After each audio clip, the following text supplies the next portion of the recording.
Salut tout le monde! Je voulais vous parler aujourd'hui du transit de Saturne qui entre en Bélier demain. Comme peut-être que vous le savez, Saturne, c'est la planète des limites, de la structure. C'est le maître du temps aussi. Tu sais, la planète, elle a des anneaux. Fait que ça représente bien une espèce de restriction, de structure, de limite. C'est facile à retenir, c'est Saturne. Donc, cette planète-là, elle entre dans le signe du Bélier. Puis le signe du Bélier, on le sait, c'est un signe impulsif, fonceur, indépendant, courageux, instinctif aussi, et peut-être impatient, colérique des fois dans son côté plus ombre, et imprudent. Puis c'est un signe qui a tendance peut-être à sauter des étapes, à vouloir aller trop vite. Puis quand Saturne entre en Bélier, mais ce que ça fait, c'est que ça apporte une espèce de structure, une limite, un choc entre le besoin d'agir vite et le besoin de réfléchir avant d'agir. C'est un appel à ralentir, réfléchir, structurer. Ça calme le Bélier, Saturne en Bélier. Donc, les leçons de ce transit-là, c'est justement d'apprendre à canaliser son énergie sans l'éteindre, par exemple. Et c'est aussi devenir un leader respecté, mais pas être un tyran, tu sais, pas être trop dans l'agressivité. C'est d'aller vers des combats qui sont justes, qui sont utiles. Donc, c'est quand même une bonne chose. Ça va être un gros changement. Saturne reste dans un signe environ 2 ans et demi, des fois 3 ans. Là, il fait son entrée en Bélier le 24 mai jusqu'au 1er septembre. Puis après, il va rétrograder et il va retourner dans le Poisson. Il va arriver en Poisson le 1er septembre jusqu'au 14 février 2026. Ça, ce que ça va faire, c'est que ça va nous donner le temps de bien intégrer les leçons qu'on va avoir un petit peu expérimentées lors du séjour de Saturne en Bélier de mai à septembre.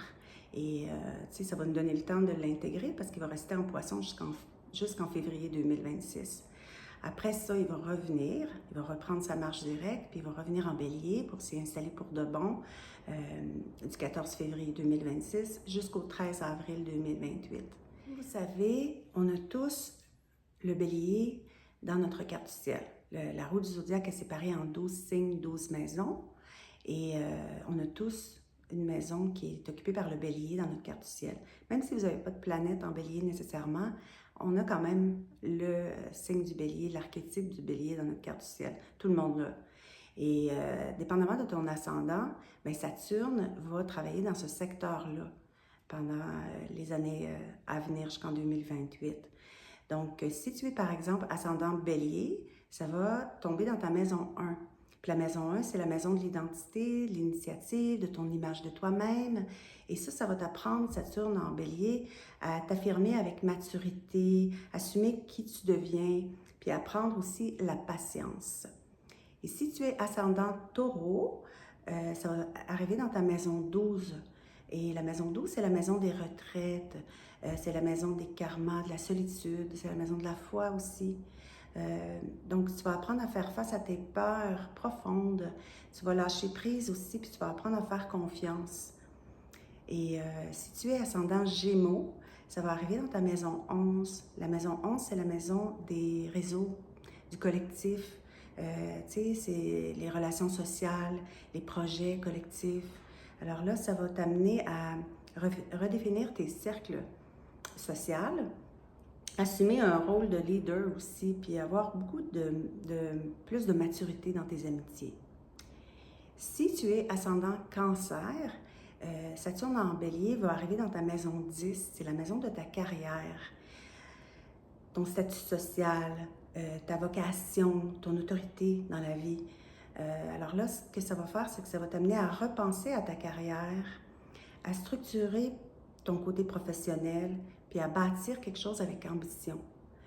Et si tu es ascendant Lion, ça va arriver dans la maison 9, c'est la maison des croyances, des idéaux, de l'étude, des voyages, de la foi. Et ce que ça va faire, c'est que ça va te confronter à tes croyances. Si tu vas t'engager avec une discipline spirituelle ou intellectuelle, tu vas t'engager plus sérieusement dans ces domaines-là. Et si tu es ascendant Vierge, ça arrive dans ta maison 8. La maison 8, c'est la maison des grandes transformations. C'est la maison de l'intimité profonde. C'est la maison des héritages et du pouvoir personnel.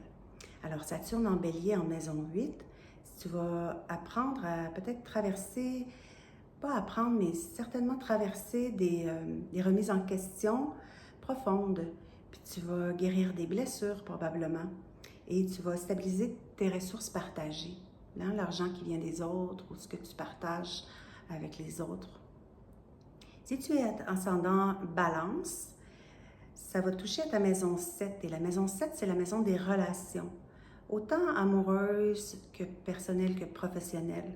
Et des engagements, tu sais, des partenariats, des contrats. Alors, Saturne en Bélier, en maison 7, vas t'apprendre à structurer tes relations. Tu vas t'apprendre à dire non quand c'est nécessaire. Et il va t'apprendre aussi à t'engager dans des relations avec conscience. Et si tu es ascendant Scorpion, alors là, Saturne en Bélier sera dans ta maison 6. Et ça, la maison 6, c'est la maison du travail quotidien, c'est la maison de la santé, c'est la maison de la routine, c'est la maison du service, être au service, être disponible pour les autres, tu sais. Puis ça, ben Saturne en Bélier, dans cette maison 6-là, ça va probablement t'amener à réorganiser ta vie quotidienne. Ça va apprendre à prendre tes responsabilités au travail aussi plus sérieusement et à structurer ta vie en général.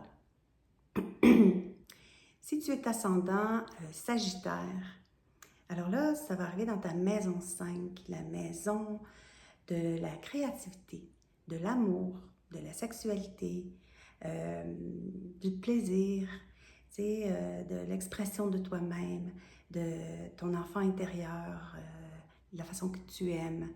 Alors, Saturne en Bélier, maison 5, tu vas apprendre à canaliser ta créativité, à poser des limites en amour, puis à redéfinir tes plaisirs. Si tu es ascendant Capricorne, alors là, ça arrive dans ta maison 4.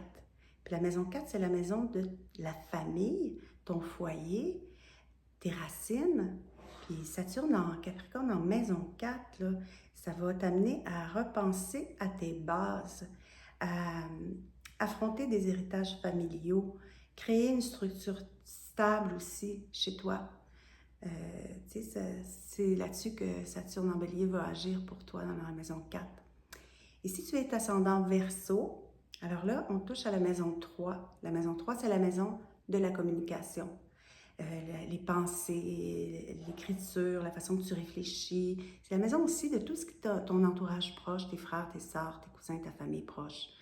Alors là, Saturne en Bélier dans ta maison 3, ça va t'amener à structurer ta pensée, à apprendre avec rigueur. Qu'est-ce que tu vas décider d'étudier, d'apprendre, tu vas le faire sérieusement. Et tu vas revoir tes modes de communication, certainement avec ton entourage proche, particulièrement. Et si tu es finalement ascendant Poisson, alors là, ça va toucher à ta maison 2. Puis la maison 2, c'est la maison des valeurs. C'est la maison des finances, de la sécurité, de l'estime de toi. Et ça, ce que ça va faire, c'est que tu vas être amené à apprendre à concrétiser tes ressources, vraiment les structurer et affirmer ta valeur personnelle aussi. Comprendre qui tu es, puis l'affirmer, dire moi je suis ça, puis je suis comme ça, puis j'ai confiance que c'est correct. Puis tu vas poser aussi des bases solides pour solidifier tout ce que tu détiens comme ressources. Alors voilà, j'espère que ça vous a plu et je vous parlerai prochainement de l'entrée de Jupiter qui sera pour bientôt en Cancer. Donc, on se reparle. Bonne journée!